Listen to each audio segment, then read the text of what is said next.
अमेरिकी राष्ट्रपति Donald Trump ने कहा है कि ईरान पर प्रस्तावित सैन्य हमला फिलहाल टाल दिया गया है। उनके मुताबिक ईरान और कुछ मिडिल ईस्ट देशों की तरफ से समझौते का प्रस्ताव आने के बाद उन्होंने ये फैसला लिया है। ट्रंप ने सोशल मीडिया पर पोस्ट कर दावा किया कि अमेरिका ईरान पर बड़े सैन्य हमले के लिए पूरी तरह तैयार था। उन्होंने दावा किया कि समझौते की रूपरेखा पर सहमति बनी है, जिसमें हॉर्मुज स्ट्रेट को तुरंत खोलना और ईरान के परमाणु खतरे को खत्म करना शामिल है। ट्रंप ने यह भी कहा है कि इजराइल भी इस फैसले में अमेरिका के साथ है। इससे पहले आपको याद होगा, एक्सियोस की रिपोर्ट में दावा किया गया था कि सऊदी अरब के क्राउन प्रिंस मोहम्मद बिन सलमान ने ट्रंप से फोन पर बात कर ईरान पर संभावित बड़े हमले को टालने और संयम बरतने की अपील की थी। तो अब ईरान अमेरिका के बीच क्या होने जा रहा है? क्या वाकई अब युद्ध खत्म हो जाएगा या बार बार जो डोनाल्ड ट्रंप यू टर्न लेते हैं फिर से एक बार उसकी स्टोरी देखने को मिलेगी? आइए समझते हैं इस वीडियो में। नमस्कार, मैं हूं आकांक्षा और आप देख रहे हैं न्यूज़ 18 का डिजिटल प्लेटफॉर्म। सबसे पहले आपको बीते 24 घंटे के 5 बड़े अपडेट्स बताते हैं। तो अमेरिका ने मिडिल ईस्ट छोड़ने की एडवाइजरी जारी की है। अमेरिका विदेश विभाग ने अपने नागरिकों से कहा है कि अगर सुरक्षा हालात और बिगड़ते हैं तो वो पश्चिम एशिया छोड़ने की तैयारी रखें। एडवाइजरी ट्रंप के ईरान पर कड़ी कार्रवाई की चेतावनी के बीच जारी की गई। दूसरा बड़ा अपडेट, ईरान ने कहा है कि हर अमेरिकी हमले का उसी तरह जवाब देंगे। ईरानी विदेश मंत्री अब्बास अरागची ने एक बार फिर कहा है कि तेहरान किसी भी अमेरिकी सैन्य हमले का जवाब देने के लिए पूरी तरह तैयार है। उन्होंने पाकिस्तान और तुर्की के नेताओं से बातचीत में भी यही मैसेज रिपीट किया है। तीसरा बड़ा अपडेट, अमेरिका के पास इजराइल की रक्षा के लिए संसाधन कम पड़ रहे हैं।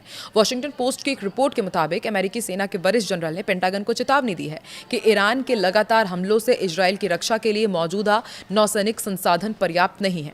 इधर जयशंकर ने ईरान से कहा है कि कारोबारी जहाजों को निशाना न बनाएं। भारत के विदेश मंत्री एस जयशंकर ने ईरानी विदेश मंत्री से फोन पर बात की और कारोबारी जहाजों और नाविकों की सुरक्षा सुनिश्चित करने की अपील की है। सरकार ने बताया कि पश्चिम एशिया संघर्ष में अब तक 16 भारतीयों की मौत और 75 लोग घायल हुए हैं। पांचवा बड़ा अपडेट, अमेरिका इजराइल में 40 रिफ्यूलिंग विमान तैनात करेगा। इजरायली मीडिया के मुताबिक अमेरिका बेन गुरियन एयरपोर्ट पर 10 और रिफ्यूलिंग विमान भेज रहा है। इसके बाद वहां ऐसे विमानों की कुल संख्या करीब 40 हो जाएगी, जिससे क्षेत्र में अमेरिकी सैन्य तैयारियां और मजबूत होगी। देखिए, अमेरिकी राष्ट्रपति डोनाल्ड ट्रंप और सऊदी अरब के क्राउन प्रिंस मोहम्मद बिन सलमान ने फोन पर पश्चिम एशिया के ताज़ा हालात और उनके क्षेत्रीय और व्यावसायिक असर पर चर्चा की है। सऊदी प्रेस एजेंसी एसपीए के मुताबिक सऊदी क्राउन प्रिंस ने कहा है कि तनाव कम करने के लिए बातचीत को प्राथमिकता देना जरूरी है। उन्होंने सीजफायर की दिशा में हर संभव प्रयास करने के पर जोर दिया है ताकि कूटनीतिक समाधान का रास्ता खुल सके। दोनों नेताओं ने सऊदी अरब और अमेरिका के बीच सहयोग बढ़ाने के तरीकों पर भी चर्चा की।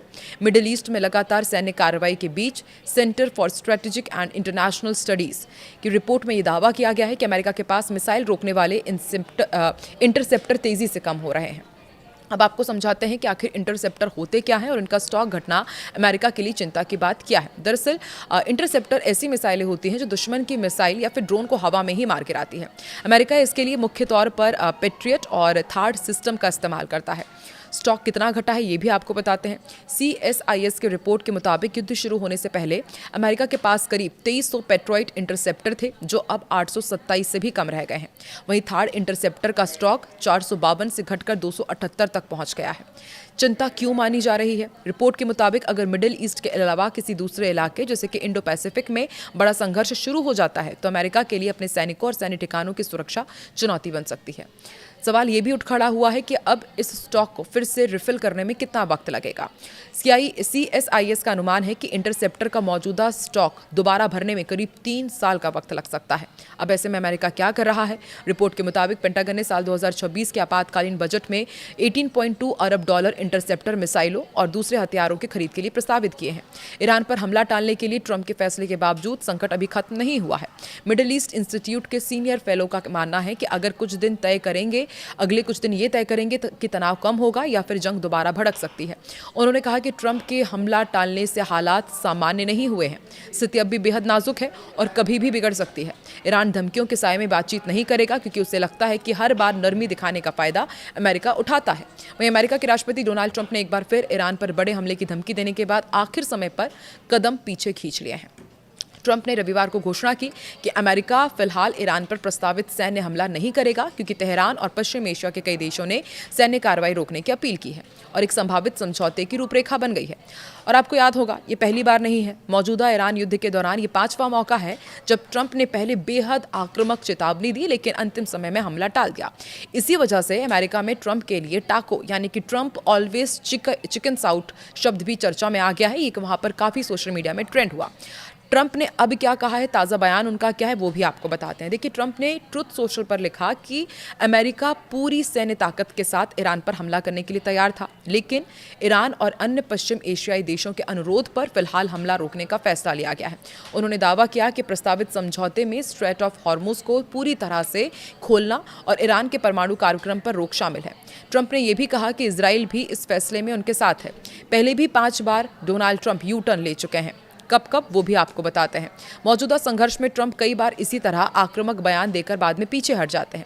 सबसे पहली बार उन्होंने पलटी मारी थी 21 मार्च को। ट्रंप ने धमकी दी कि अगर ईरान ने हॉर्मुज नहीं खोला तो उसके बिजली संयंत्र तबाह कर दिए जाएंगे। बाद में उन्होंने समय सीमा पहले 5 दिन और फिर 1 सप्ताह बढ़ा दी। फिर 1 अप्रैल को भी आपको याद होगा, ट्रंप ने कहा कि ईरान नहीं माना तो उसे स्टोन एज में पहुंचा देंगे, लेकिन हमला नहीं हुआ।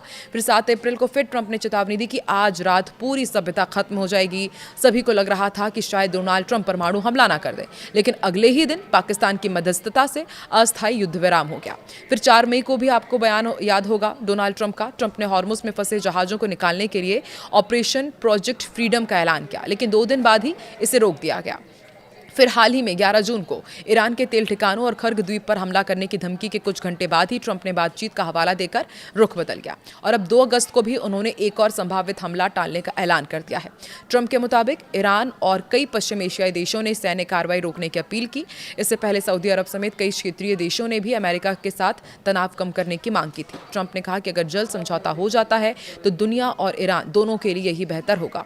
एक्सियोस की रिपोर्ट के मुताबिक ट्रंप से सऊदी क्राउन प्रिंस मोहम्मद बिन सलमान ने भी बात की थी और हमला ना करने को कहा था। हालांकि उन्होंने ये भी साफ किया कि अगर बातचीत विफल रही तो अमेरिका फिर से सैन्य विकल्प अपनाने से पीछे नहीं हटेगा। तो अब एक बार फिर से डोनाल्ड ट्रंप ने कहा है कि समझौते की कोशिश की जा रही है और जो दुनिया के साथ साथ ईरान के लिए भी काफ़ी अच्छा होगा। लेकिन इस वक्त डोनाल्ड ट्रंप खुद परेशान है। उन्हें अपने देश से भी लगातार विरोध का सामना करना पड़ रहा है और जिस तरह से लगातार ये जानकारी मिल रही है कि अब उसकी उतनी ताकत नहीं बची है जितना वो पहले ताकत के साथ ईरान से लड़ रहा था। तो अब आपको क्या लगता है, क्या एक बार फिर से डोनाल्ड ट्रंप अपने इस बयान से पलटी मारेंगे, क्या फिर से यू टर्न लेंगे और एक बार फिर से ईरान और अमेरिका के बीच युद्ध देखने को मिलेगा, जिसका खामियाजा हर बार की तरह पूरी दुनिया को उठाना पड़ेगा और भारत को भी? कमेंट सेक्शन पर अपनी राय ज़रूर दें।